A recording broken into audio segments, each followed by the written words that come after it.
आल्या म्हणते घरी तू, मग कुठली पोरगी घरी आली की काय त्याच्याबरोबर लग्न लावून द्यायचं म्हणते काय?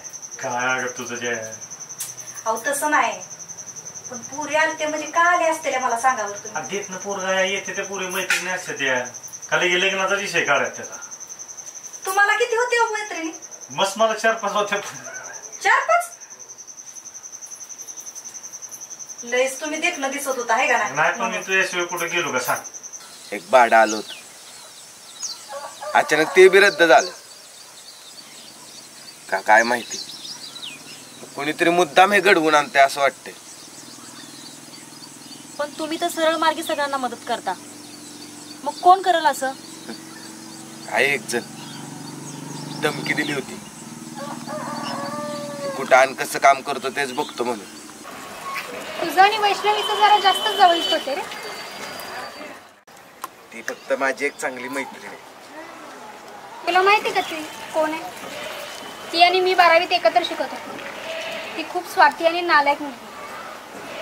तुला दिसते तितकी सोजवळ नाही. हो मॅडम, जरा तोंड सांभाळून बोला. माझ्यासाठी ती एक चांगलीच मुलगी आहे. 2 दिवसापूर्वी आलेल्या मुलीवर इतका विश्वास ठेवायला लागलास? तुम्ही झोपडीत राहणारी माणसं ना, ही अशीच असतात.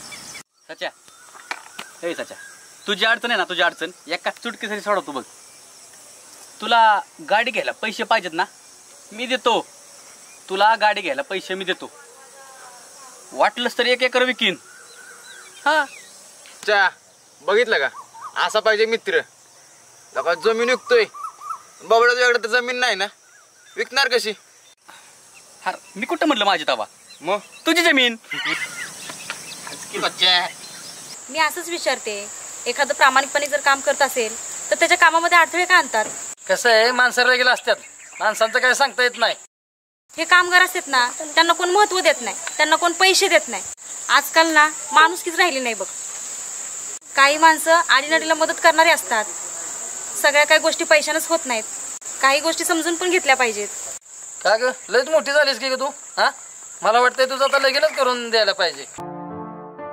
तो दिसला मला, आला बघ लगेच कुत्र्यासारखं वास काढत. काय पण कशी बोलते ग?